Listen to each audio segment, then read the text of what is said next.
आता बोदवड शहरासाठी मोठी बातमी समोर येत आहे। बोदवड शहरातील नगरपंचायत घनकचरा सफाई कर्मचारी यांचा बेमुदत काम बंद आंदोलन देण्याचा इशारा देण्यात आलेला आहे। याबाबतचं निवेदन त्यांनी नगरपंचायत मुख्याधिकारी यांच्याकडे सादर केलेलं आहे। या सफाई कर्मचाऱ्यांनी विविध मागण्या केलेल्या आहेत। त्यांच्या या मागण्या पूर्ण न झाल्यास आंदोलन पुढेही सुरूच राहणार असल्याबाबतचं त्यांनी कळवलेलं आहे। या निवेदनात महाराष्ट्र शासन निर्णयानुसार मुख्याधिकारी साहेबांनी आपल्या स्तरावर चौकशी करून न्याय मिळवून द्यावा असा स्पष्ट उल्लेख करण्यात आलेला आहे। या निवेदनात विविध मागण्यांसह सदर रोजंदारीवर काम करणारे कर्मचाऱ्यांना त्यांचा किमान वेतन दराप्रमाणे मिळण्यात येतो किंवा नाही याबाबतची चौकशी करण्याची मागणी करण्यात आलेली आहे। त्यांच्या अटी शर्तीनुसार त्यांना किमान वेतन दराप्रमाणे पगार दिला जावा अशी ही मागणी केली गेली आहे।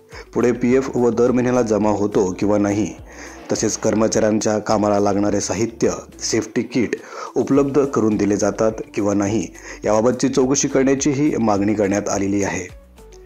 सदर सर्व कर्मचाऱ्यांच्या अटी शर्तीनुसार वेळ देण्यात यावे असे संघटनेच्या वतीने व सफाई कर्मचाऱ्यांच्या वतीने विनंती करण्यात आलेली असून या मागण्या मंजूर न झाल्यास त्यांच्या सर्व कुटुंबासह सर्व कर्मचारी बेमुदत संप चालूच ठेवतील याबाबतचा इशाराही देण्यात आलेला आहे। याबाबतच्या घडणाऱ्या सर्व घटनांना सर्वस्व जबाबदार बोदवड नगरपंचायत व माननीय मुख्याधिकारी राहतील याबाबतची दक्षता घेण्याचे आवाहनही करण्यात आलेले असून आजपासून बोदवड शहरामध्ये त्यांनी बेमुदत काम बंद आंदोलन सुरू केलेले आहे।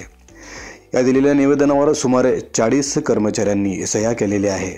लवकरात लवकर याबाबत वरिष्ठांनी लक्ष घालत याबाबतीत तोडगा काढावा अशी मागणीही करण्यात आलेली आहे।